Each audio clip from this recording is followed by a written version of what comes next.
अब आप लोग कहेंगे गुरुजी शरीर बासी है, शरीर हमारा, बताओ हम स्नान करें नहीं है और स्नान नहीं करे और फूल तोड़ लिया तो वो फूल अशुद्ध नहीं हो गया? वो फूल शुद्ध ही नहीं हुआ।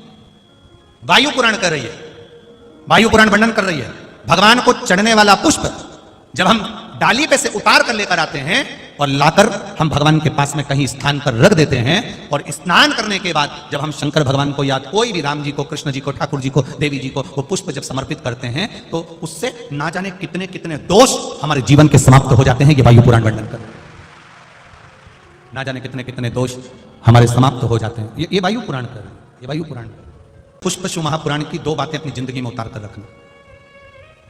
यदि कोई बड़ा रोग अपने जीवन में नहीं चाहते हो, इस मुख को जिंदगी भर शुद्ध चाहते हो, और इस मुख में कभी कोई बड़ी बीमारी नहीं चाहते हो, तो दो बातें अपनी जिंदगी में उतार कर रखना। एक, भगवान के पड़े हुए निर्माल्य पर कभी लांगा ना जा।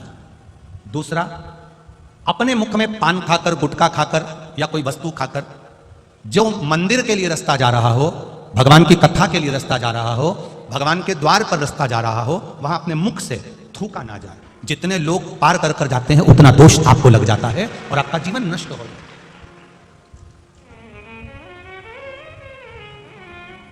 बीच पथ पर जिस मार्ग से भगवान शंकर का शिवालय जा रहे हो, जिस मार्ग से भगवान के मंदिर जा रहे हो, जिस मार्ग से अगर कोई नारी, कोई पुरुष, कोई बच्चा, कोई बूढ़ा, कोई व्यक्ति एक लोटा जल लेकर भी अगर भगवान के मंदिर जा रहा है, उस मार्ग पर, बीच मार्ग पर अगर कोई थूकता है और उस थूक को जितनी बार लोग लांग कर मंदिर के द्वार तक जाते हैं, उतना उतना रोग इस शरीर के अंदर बढ़ता चले जाता है। इसलिए हमारे यहाँ पहले के समय में, आज के लोगों को तो स्मरण है कि नहीं है, पहले तो थूकने के लिए भी एक पीकदान होता था जिसमें थूका जाता था। आज के जमाने में तो आदमी पूरी पृथ्वी को पीकदान बनाकर रखा है, जहां मर्जी पड़ती है वहां थूक देता है।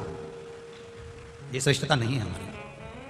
ये वसुंधरा, ये पृथ्वी, ये वसुंधरा, ये भूमि माता, ये पृथ्वी माता, जिसकी गोद में हम पाल पोस कर बड़े हुए हैं, जिसका दिया हुआ अन्न हम पा रहे हैं, जिसके आनंदमय आशीर्वाद से हम अपनी जिंदगी जी रहे हैं, इस पृथ्वी को भी नमन करना चाहिए, नमन, प्रणाम करना चाहिए। हम हमेशा कहते आए हैं, आज फिर कहते हैं, जिसकी बंजर भूमि पड़ी हो, जिसमें अनाज भी नहीं होता हो, बहुत मेहनत कर ली है, उस भूमि में कुछ नहीं होता, लोगों ने कह दिया इस भूमि में कुछ नहीं होता, ये जमीन बेकार है, ये जमीन बेकार है, ये जमीन बेकार है। आपसे निवेदन करना चाहेंगे, किसी मंदिर का निर्माल्य जो शिव जी पर चढ़ा हो, इकट्ठा हो गया हो, उस मंदिर के निर्माल्य को एकत्रित कर लो, डलिया में भर लो, और पूरे पूरे भूमि पर उस निर्माल्य का खाद बनाकर, उस पूरी जमीन पर आप उस निर्माल्य के खाद को थोड़ी थोड़ी दूर पर इतना इतना खड्डा खोद कर बाबा के उस निर्माल्य को डालना प्रारंभ करिए। क्यों? क्योंकि उससे भूमि की उपज देवाधिदेव महादेव की कृपा से अपने आप बढ़ना प्रारंभ हो जाएगी। उसको रखो, डालो, सभी जगह पर नहीं, कुछ स्थान